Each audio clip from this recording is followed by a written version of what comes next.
So children, we were discussing is matter around a sphere. So in matter around a sphere, we already have completed solutions in solutions, everything I told children, including doing numericals, everything. And also I told you about suspensions, children. Then yesterday I told you about even colloids. Then I told the differences between elements and mixtures.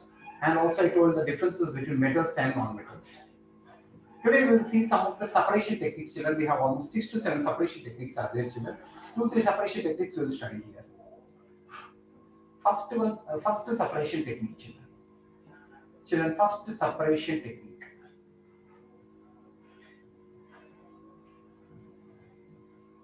First separation technique we will study today is evaporation.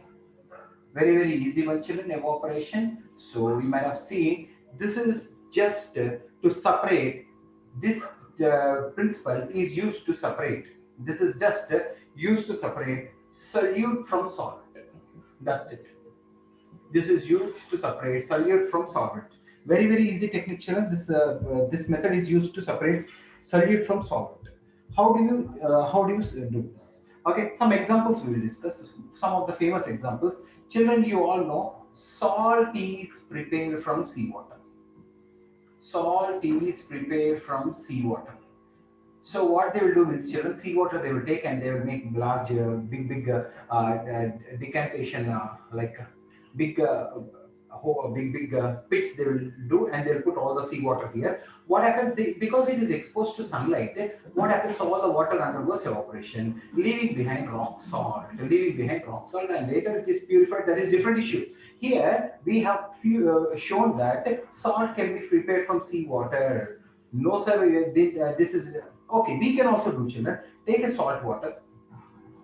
Take a salt water. Put in some dish and start eating it. Put in some dish and start eating it. After some time, children, all the water gets evaporated, leaving behind your salt. That is how solute can be separated from solvent. One more example, if you want, I will give, children. You take ink.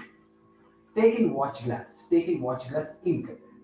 Add little water, children, because directly you can't heat ink. No, directly you can't eat ink. That's why you add some water and start heating it. On heating, all the water along with the ink, some of the water which is present in the ink gets evaporated, leaving behind all the dye particles. The dye which are present, the dye is a solute. Solute which is present in the water, ink gets settled there down. Okay. No, sir. One more example we want. This one more best example I'll give, children. This is also a very important question for your 10th class. Take copper sulfate 5H2O. Do you know, children, this is called famously blue vitriol. This is called blue vitriol. This is normally, generally, if you go to laboratory, this is bright blue in color, children. If you take copper sulfate and if you heat it, if you take copper sulfate and heat it, you will get copper sulfate plus 5H2O.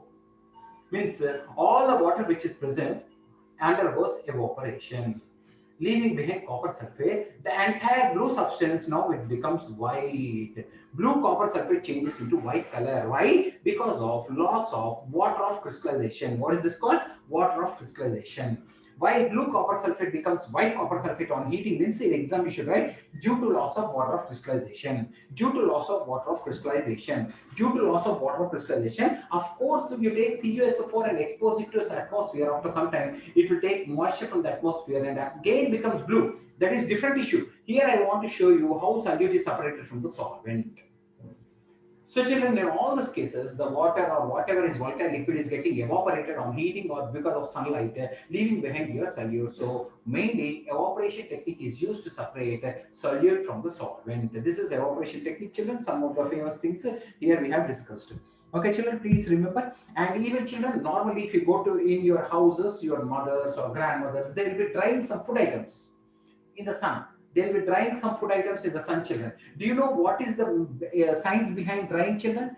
Do you know what is the science behind drying, children? On drying in the sunlight, water undergoes evaporation from the food substance. Water undergoes evaporation. If water is not there in the food substance, you can store it for a long time. Why? If water is there, what happens? If water is there, it will be infected with bacteria and fungi, and it will become rancid. It will spoil. Food substance will become spoiled.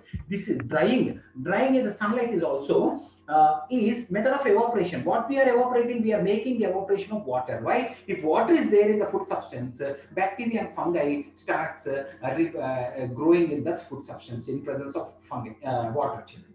So water undergoes evaporation. Water undergoes, of course, this is not see here. We are not getting any solute. Just I'm giving an example of evaporation, children. Okay, children, these are some of the examples of evaporation. So what is evaporation is we are separating solute from the solvent. Best example is salt water preparation and ink, children. This activity is also given in your textbook, children. Take a watch glass, put some ink drops, put some water drops and start heating. Don't heat ink directly. On heating, all the water evaporates, leaving behind the dyes. The dye which is present in the ink, the dye particles, the dead particles will be left behind. So this is how you are separating solute and solvent. Solute and solvent. Okay, children, this is called evaporation technique, children. This is called evaporation technique, children. I hope you all understood. Next technique we'll study, children, as it is very, very important, children. If they are asking how is how they will ask, children, like example, they will ask you one example. I will show you question how they will ask one example question. Children, in a glass of water, they will mix mud and salt. They'll ask you to separate them. How do you separate them, children? First, take another empty glass, put filter paper, children. And now this pour entire liquid in this, children. All the mud gets separated here because mud water is what type of solution? It is a suspension. Yes. It is a suspension. Suspension have big particles. Big particles can be filtered. Yesterday I told. So cannot be filtered. Cannot be filtered. Now only you have salt water. Now how do you separate salt from water, Evaporation, children? sir. Evaporation. Evaporation. Just go for heating, children. On heating, all the water undergoes evaporation, leaving behind your salt. Like that, questions will come, children. Like that questions will come, you should be in a position to do, children. Okay, so this is the evaporation technique which is used to separate solute from solvent. So one technique I told children, that is evaporation. Next technique we'll discuss, children. Okay, anyone have any doubt, you can ask me, children.